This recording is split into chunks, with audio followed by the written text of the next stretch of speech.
Hello दोस्तों, मैं हूं राखी पवार और स्वागत है आपका मेडिको स्टडी क्लासेस में। तो आज हम पढ़ेंगे रिब्स बोन, जो थोरेसिक कैविटी में सिचुएटेड होती है और 12 ऑफ पेयर होती है and articulate with costal cartilage of sternum and according to attachment divided into 3 types: true ribs, false ribs and floating ribs. तो फर्स्ट है ट्रू रिब्स। ट्रू रिब्स जो होती है फर्स्ट रिब्स से लेके 7th रिब्स होती है। इसे ट्रू रिब्स क्यों कहा जाता है? क्योंकि ये डायरेक्टली अटैच्ड होती है स्टर्नम से। देन है फॉल्स रिब्स। फॉल्स रिब्स में क्या है, 8th, 9th and 10th number के रिब्स आती हैं। इन्हें फॉल्स रिब्स क्यों कहा जाता है? क्योंकि ये इनडायरेक्टली अटैच्ड होती है स्टर्नम से। किसके साथ कनेक्ट होती है? Connected to 7th rib by cartilage. Then third है फ्लोटिंग रिब्स। फ्लोटिंग रिब्स कौन सी है? 11th और 12th वाली। तो इसे फ्लोटिंग रिब्स क्यों कहा जाता है? क्योंकि ये स्टर्नम से डायरेक्टली हो या इनडायरेक्टली किसी भी तरह से अटैच्ड नहीं होती है। Do not attach to sternum. ये किसके साथ अटैच्ड होती है? पोस्टीरियरली वर्टिब्रे से अटैच्ड होती है। देन इसके मेन टाइप्स की बात करें तो टाइपिकल रिब्स होता है एंड सेकेंड है अटाइपिकल रिब्स। तो जो टाइपिकल रिब्स होती है 3 to 9th रिब्स होती है, 3rd नंबर के रिब्स से लेके 9th नंबर के रिब्स तक होती है। क्यों होती है? इसे टाइपिकल रिब्स क्यों कहा जाता है? क्योंकि ये सिमिलर इन स्ट्रक्चर में होती हैं। देन है अटाइपिकल रिब्स। इन्हें अटाइपिकल रिब्स क्यों कहा जाता है? क्योंकि ये सिमिलर स्ट्रक्चर में नहीं होती है, डिफरेंट स्ट्रक्चर में होती है।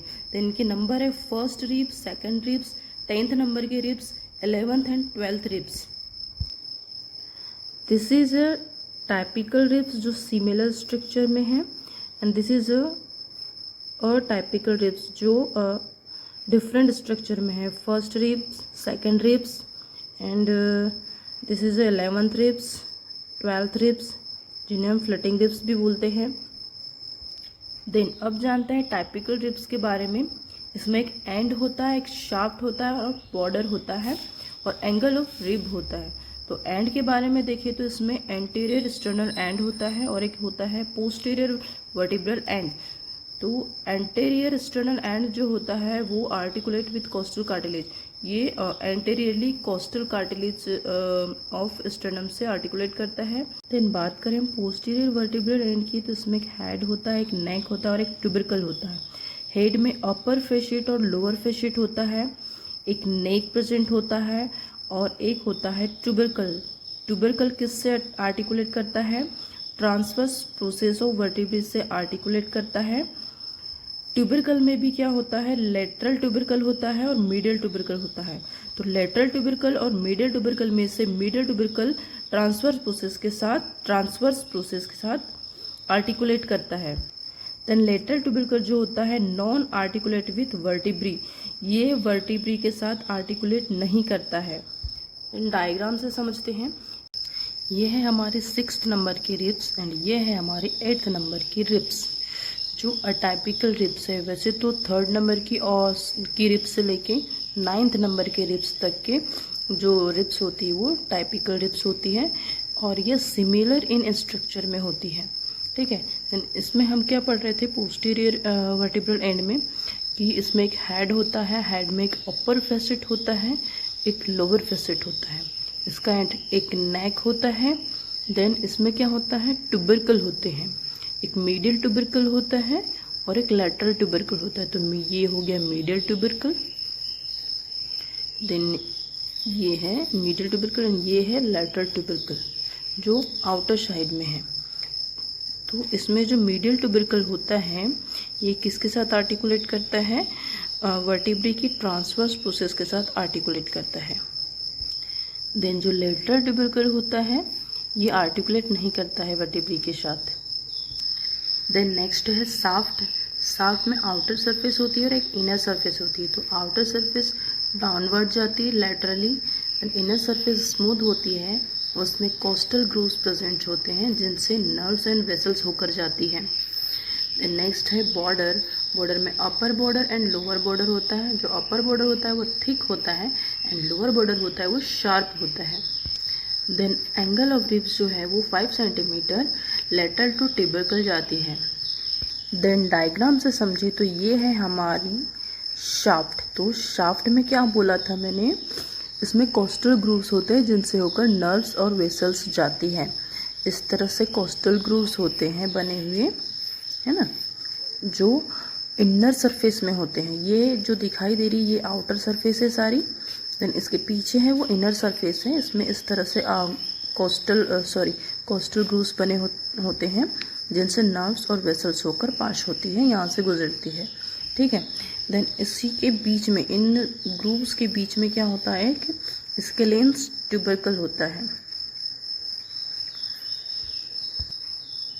एंड ये क्या होता है, डाउनवर्ड लेटरली, लेटरल साइड में डाउनवर्ड होते हुए जाता है शाफ्ट। दिखाई दे रहा है आपको, डाउनवर्ड लेटरली। एंड हमने क्या पढ़े थे इसके बॉर्डर, बॉर्डर में भी क्या पढ़ा था हमने, अपर बॉर्डर जो होता है वो थिक होता है, लोअर बॉर्डर शार्प होता है। ये है अपर बॉर्डर एंड ये है लोअर बॉर्डर। ये थिक होता है जो यहाँ दिखाई दे रहा है, एंड ये है लोअर बॉर्डर जो शार्प होता है। एंड ये है एंगल जो ट्यूबरकल से 5 सेंटीमीटर की दूरी पर है। देन नेक्स्ट टाइप है अटाइपिकल रिब्स। तो अटाइपिकल रिब्स कौन सी होती है, फर्स्ट, सेकंड, 10th, 11th और 12th। तो फर्स्ट रिब्स के बारे में जाने तो ये शॉर्ट होती है, इसमें 2 कोस्टल ग्रूव्स प्रेजेंट होते हैं जिनसे सब क्लेवियन आर्टरी और वेन्स पास होती है। ये फ्लैट होती है सुपीरियर और इन्फीरियरली। इसमें स्केलेन ट्यूबरकल भी होता है। जो स्केलेन ट्यूबरकल होता है ये कोस्टल ग्रूव के बीच में होता है। तो ये है हमारी फर्स्ट रिब जो शॉर्ट भी है और सुपीरियर इन्फीरियर फ्लैट भी है। इसमें सब क्लेवियन ट्यूबरकल भी है। और ये है कोस्टल ग्रूव जिसमें सब क्लेवियन आर्टरी और वेन्स पास होती है।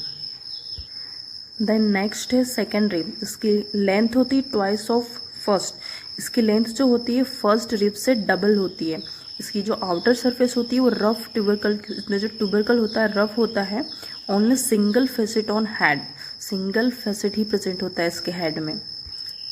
तो ये है हमारी सेकेंड रिब। मैंने क्या बताया था, इसमें सिंगल फैसेट प्रेजेंट होता है। एंड इसमें क्या होता है, इसका जो ट्यूबरकल होता है रफ होता है। ये जो दिखाई दे रहा है ये ट्यूबरकल है जो रफ टाइप दिखाई दे रहा है।